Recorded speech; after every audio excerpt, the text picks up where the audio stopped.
യഥാർത്ഥത്തിൽ ഒരു ഭരണവിരുദ്ധ വികാരമുണ്ടായി എന്ന പ്രതീതി എങ്ങനെയാണ് ഇടതനുകൂലികളായ ആളുകളിലേക്ക് എത്തിയത് എന്നുള്ളത് ഇനിയും പാർട്ടി സജീവമായി ചിന്തിക്കേണ്ടതുണ്ട്.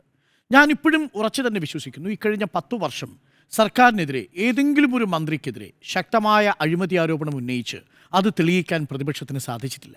വകുപ്പുകളുടെ കാര്യം എടുത്തു നോക്കൂ. ഇപ്പോൾ ഈ ഗുഡ് ഗവേണൻസ് എന്ന് പറയുന്ന ഒന്ന് കേരളത്തിലെ ജനങ്ങൾക്ക് അനുഭവവേദ്യമായ 10 വർഷങ്ങളാണെന്ന് പറഞ്ഞാൽ അത് നിഷേധിക്കാൻ വസ്തുതാപരമായ എന്ത് തെളിവുകളാണ് നമ്മുടെ മുന്നിലുള്ളത്? ഇപ്പോൾ ധനത്തിൻ്റെ കാര്യത്തിലെടുക്കൂ, ഫിനാൻസ് മിനിസ്റ്ററുടെ കാര്യത്തിലെടുക്കൂ, തോമസ് ഐസക്കിൻ്റെ കാലമാണെങ്കിലും ഇപ്പോഴാണെങ്കിലും ശരി, തനത് നികുതി വരുമാനത്തിലുണ്ടായ വർധനയടക്കമുള്ള കാര്യങ്ങൾ നമ്മുടെ മുന്നിലുണ്ട്.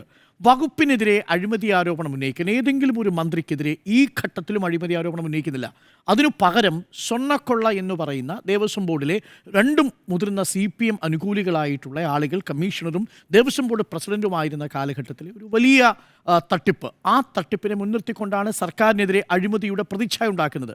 സർക്കാരിൻ്റെ വകുപ്പ് നേരിട്ട് കൈകാര്യം ചെയ്യുന്ന ഏതെങ്കിലും മന്ത്രിക്കെതിരെ ഈ നിമിഷം വരെയും പ്രതിപക്ഷത്തിന് ഒരു അഴിമതി ആരോപണം ഉന്നയിക്കാൻ കഴിഞ്ഞിട്ടില്ല. അപ്പോൾ അഴിമതിയുടെ ഒരു വിഷയം ആ ഘട്ടത്തിൽ നിൽക്കുന്നില്ല. രണ്ടാമത്തത്, ഗുഡ് ഗവേണൻസിൻ്റെ ഫലങ്ങൾ താഴെത്തട്ടിൽ അനുഭവിച്ച ചില വകുപ്പുകളുണ്ട്. ഞാൻ പേരെടുത്ത് പറയാം. ഒന്ന് തദ്ദേശ വകുപ്പ്. തദ്ദേശ വകുപ്പിൻ്റെ ഭാഗമായിട്ട് K-സ്മാർട്ട് എന്ന് പറയുന്നത് ജനങ്ങളുടെ കൈകളിലേക്ക് എത്തി. വകുപ്പിൽ ചില പ്രശ്നങ്ങളൊക്കെ ഉണ്ട് സോഫ്റ്റ്വെയർ മാറ്റുന്നത് സംബന്ധിച്ച്.